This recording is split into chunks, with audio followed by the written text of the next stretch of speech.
আর BJP নেতাদের সঙ্গে 2019-এর পহলে একটা সাটগাট হইল। ও সাটগাট শুভেন্দু আজ তোর কি বলছে হুমায়ুন কবির, তারপর विजयवर्गीय अमित शाह कि हमरा अपना अपना दौलत रहमो, लेकिन दौलत वाले हमारे जोट रोबे जैसे जैसे तुमरा छेन उजे के जाबे नौशाद सिद्दीकी इनसे आए सब पार्टी उजे के जाबे मीम उसे जाबे के हुमायूं कबीर जो 2019 और बीजेपी टिकट ले इलेक्शन फाइट करे। वालेकुम वरहमतुल्लाहि वबरकातुहू। हुमायूं कबीर ने जो मुसलमानों के साथ गद्दारी की बीजेपी से पैसे लेकर, ये बहुत बड़ी गद्दारी है। लेकिन एमएलए साहब ने जो ये कहा कि ये बीजेपी में था 2019 में, लेकिन एमएलए साहब 2025, 2024, 2023 ये टीएमसी में था। इसके बारे में कभी जिक्र नहीं करोगे कि बीजेपी से किस में आया टीएमसी में।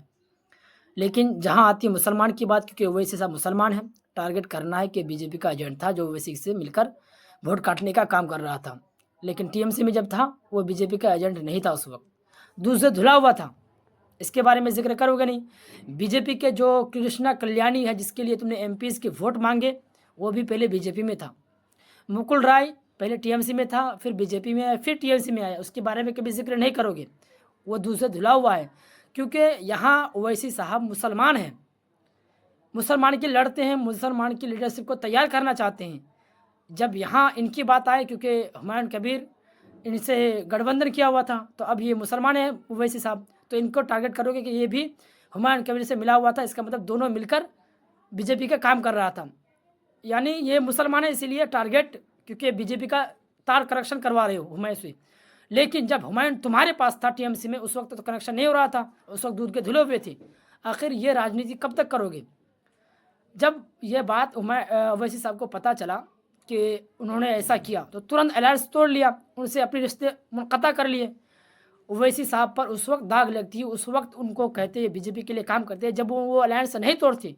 जब कहते कि ये चलो पता चल गया, उसके बावजूद या उनको मालूम हुआ, उसके बावजूद गठबंधन रहती, उसके बावजूद उनके साथ खड़े रहते, तब कहते हैं बीजेपी के लिए काम करता। लेकिन ओवैसी साहब को जैसे ही पता चला, तुरंत अपना गठबंधन तोड़ लिया। कहा हमारे से हमारा कोई ताल्लुक़ नहीं, उन पार्टी से हमारी कोई ताल्लुक़ नहीं जो बीजेपी से मिला हुआ हो।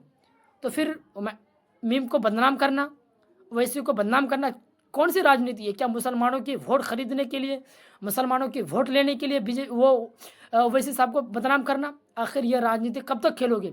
सवाल तुम पर भी है, इसका जवाब तुम्हें भी देना पड़ेगा। हुमायूं जब तक तुम पर था, तुम्हारे साथ था, उस वक्त बीजेपी का एजेंट नहीं था। अब इसके साथ तुम उस वक्त बीजेपी का एजेंट नहीं था, अब ओवैसी के साथ थे। दाग यहाँ उनकी जो है पर्दाफाश हुई इनके साथ रहकर, तो अब वो बीजेपी का एजेंट हुआ। मुसलमानों सोचना आपको पड़ेगा, समझना आपको पड़ेगा।